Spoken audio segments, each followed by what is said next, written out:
Hey, welcome to Luke 252. This is Bo and I'm Dennis, and hey, it's another week and we're excited about meeting with you again. We just want to first say, man, we had a great first Monday night. Yep. And had a great workout, a devotion kind of talked about, what Luke 252 means to us. We had a good crowd. Yep. And I think, though, really a lot of you are really talking about coming, and man, we look forward to that, to meeting you, to meeting your family, and just having a good time in that. Yeah, we did have some families that I think really bonded through the workout time, and that's what it's all about. It's working out with people, friends, family, building those relationships, and having something to do together. We met new people, so we had a real good time, and we want to thank you. But we also want to thank Dual Thread again for opening up their doors to us. Yeah, and, absolutely. Hey, come again this Monday night at 7 o'clock. We'd love to have you.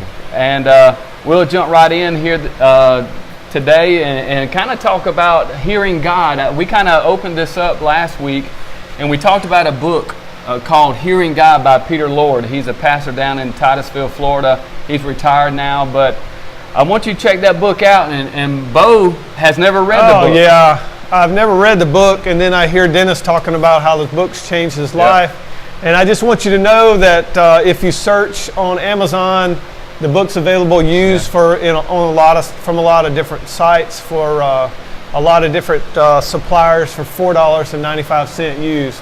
Then now I opted out for the audio book. I got the audio book on iBooks for $10.95, and I think it's 7.5 or 8 hours. A guy reads it to me, and I'm almost done. Excellent audio book. Really have enjoyed it.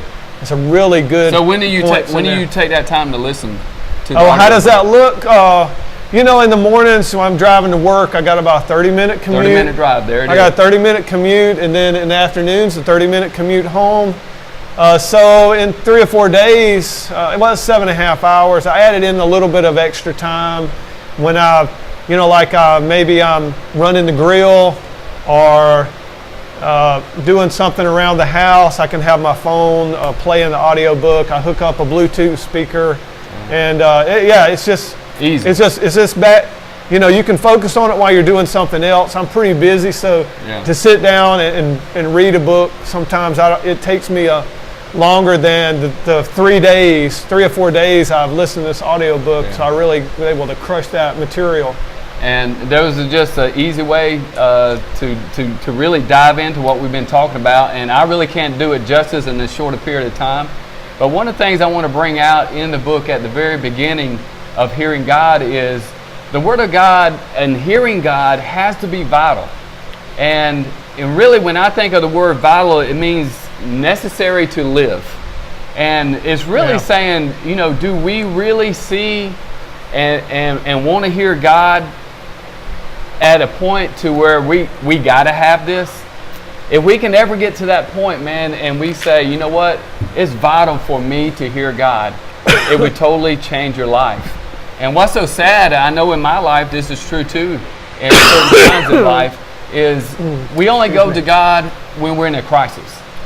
We only go to God when there's this big, huge thing and we need God and we can't handle it.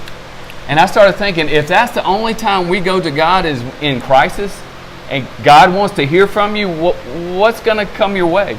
Probably crisis. A lot of crisis. Yeah. So make it vital in your life. Make it that most important thing in your life. And I kind of look at it like this is, we used to live on Main Street in Leesburg, Georgia, the big city, man. And we had a parade that goes down around Christmas time, or the homecoming parade. And we used to live right there on the corner on Main Street, and there would be people would fill the road, and you couldn't hardly see. And I remember looking a couple times, and I see a child, and they couldn't see between the legs. They couldn't see what was going on. If they caught a peek, they kind of saw a little bit of the parade right there in front of them.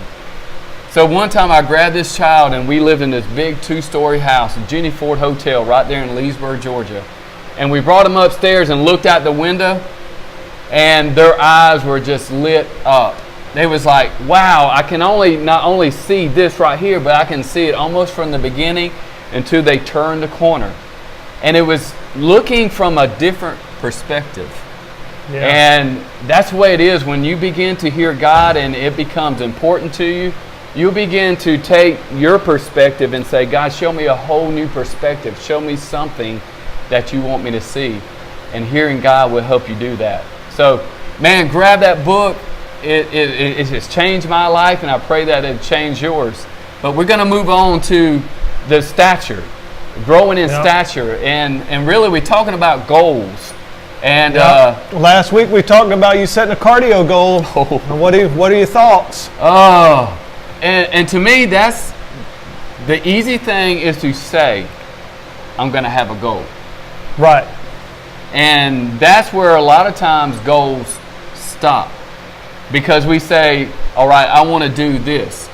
And one of the goals I guess I kind of let out of the bag was I want to have a 7-minute mile. All right, now how long has it been since you run a 7-minute mile? I was thinking about that the other day, and I'm going to say, for me, 25 plus years. It's been a while. It hadn't been something that's been on top of my Now you're talking about a 7:59 or a 7.00? 7.00. That's a big difference. And the thing is, we just don't do it. You know, a lot of times in our warm up, what we'll do, we have a 200 meter around Bo's part of his driveway right here, and we'll hit the clock, and we'll have 1 minute to get around that 200 meters. Then you kind of rest for 20 to 15 to 10 seconds. Yeah, and then you go again, and we do that for 10 minutes. Right. So we can get a nice 9-minute mile. We know we can get a 9-minute mile. Easy. And we know that would be a sub 9-minute mile because we're done before the 9-minute mark. So we're in the 8 something. So we're going to have to measure that. Now, so there's your cardio goal, 7-minute mile. The one thing you really need, what's really the thing you need is an accountability partner. Yeah, and that's you. And that's me. So if Dennis has got to run a 7-minute mile, so I've got to run a 7-minute mile. And I ask myself, man, you know, I'm in my mid-50s. Can I run a 7-minute mile? So I did some research. All we're going to do is research. I can guarantee you. So if you Google the 50 to 55-year-old age group guys, and what are the mile records for 50-year-old? 4 minutes and 25 seconds. And then as you age to 55 years old, 4 minutes and 35 seconds. Surely if an old guy, 55 years old, can run a 4-minute mile, we can run a 7-minute mile. Ooh, Lordy. I think a lot of times, Dennis, we underestimate what we have left in life. We give up in life, we stop, we quit, and we don't work hard at living. We just don't work hard at living. And I think we're all guilty of that. We're all guilty of that. I am, for sure. Yeah. And I think so. How are we going to document this? Well, we have to be accountable to our tribe. That's right. Well, Bo was just talking to me about this, and see, this is where I have been bad in the past about setting goals, but not holding myself to it, not documenting, those things. So here's a chance for personal development, because Dennis doesn't use his phone very much, but he has a GPS on his phone. He's got a smartphone. We're gonna get a MyFitnessPal or something. Runkeeper. There's a couple. Maybe Nike has. There's a couple apps to track Dennis's 1 mile, and I think really 1 mile every day needs to be uploaded. Yeah. 1 mile is such a fast workout. It's 7 or 8 minutes. I mean, we've been training 3.5 years. We should be able to do a 7 or 8 minute warm up every day. I think we'll get it. And we need to upload to Facebook. Yeah. And we need to track. Each one of us need to upload until we get it. And we can see what we get. And we're only going to set this one goal right now. That's right. And you'll be watching us and see how we progress. And that's the thing we're talking about here today is getting to the starting line. We got a couple people that I think we both have targeted, or separate individuals to start coming to our workouts on Monday night, and there will be different reasons, and then there will be some excuses, but it's just really getting to that point and getting started.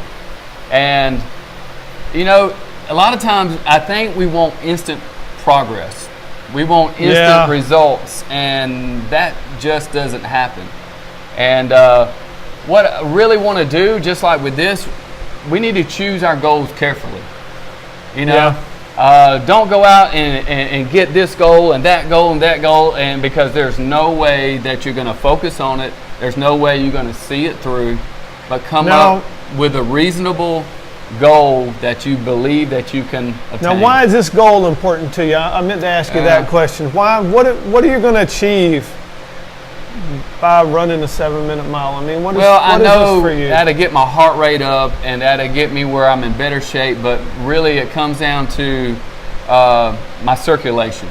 It's going to improve your circulation. I think that it's going to improve my circulation. There's a lot of people who have trouble with circulation, especially as you age, and I know you've had problems. Yeah. But so you're going to improve your circulation. I think that's the reason. Now, right for it. now, you have a little bit of trouble with you can feel that sometimes, right? And two, it used to be really bad, but now, like when I get about 3/4 of the way in the mile, my hands will go numb, my toes will start tingling, but it's getting better and better as my cardio builds, as I'm beginning to eat better. So I can see where this is going to be very important to you. Yeah. I'm here to support you.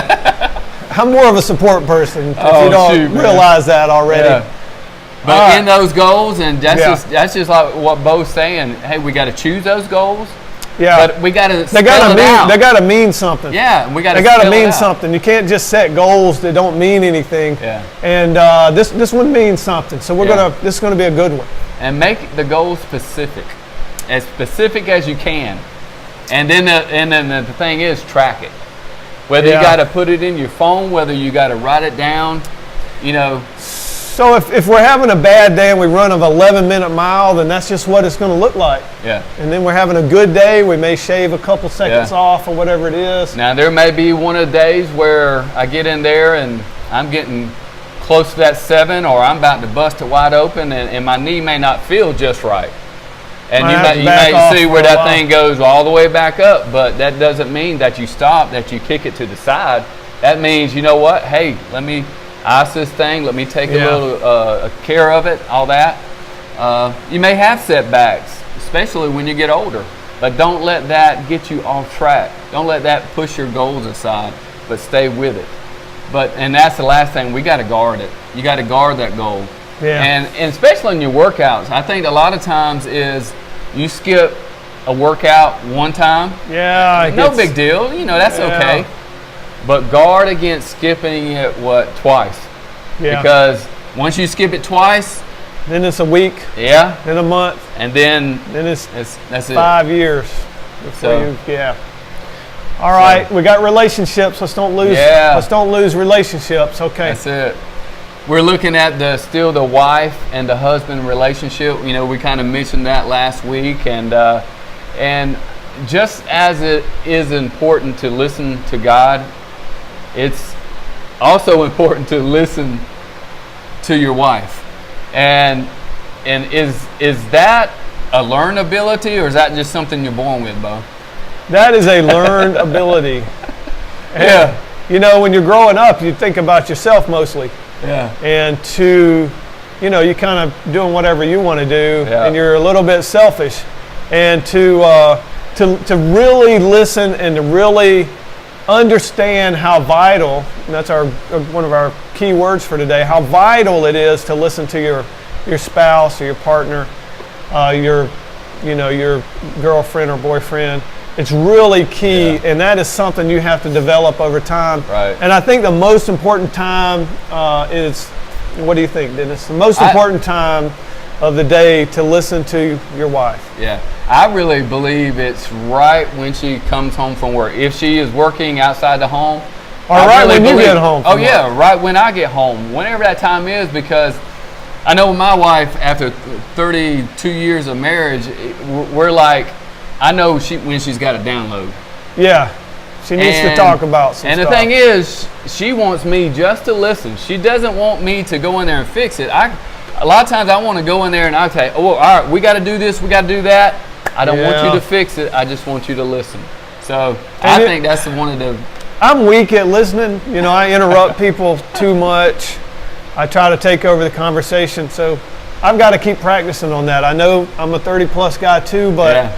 I think although it's learned, you don't need to forget. That's right. You gotta Keep anchor it. You gotta anchor it, and you gotta realize how vital that is to your relationship. And a lot of times, guys, let me tell you, football, ESPN, a lot of times we kind of zone out. I mean, game we get day, into college it. game that's day. right. Yeah, I like that. But hey, remember what is most important. Hey, that's it for this week, and we want to thank you for being with us and really praying for us. And we're seeing God do things and change lives already, and we're just getting started. So keep praying for us, and check us out. We're getting that website together. It's starting to take form. But Luke252.net, and please share it. We love y'all. See you next week.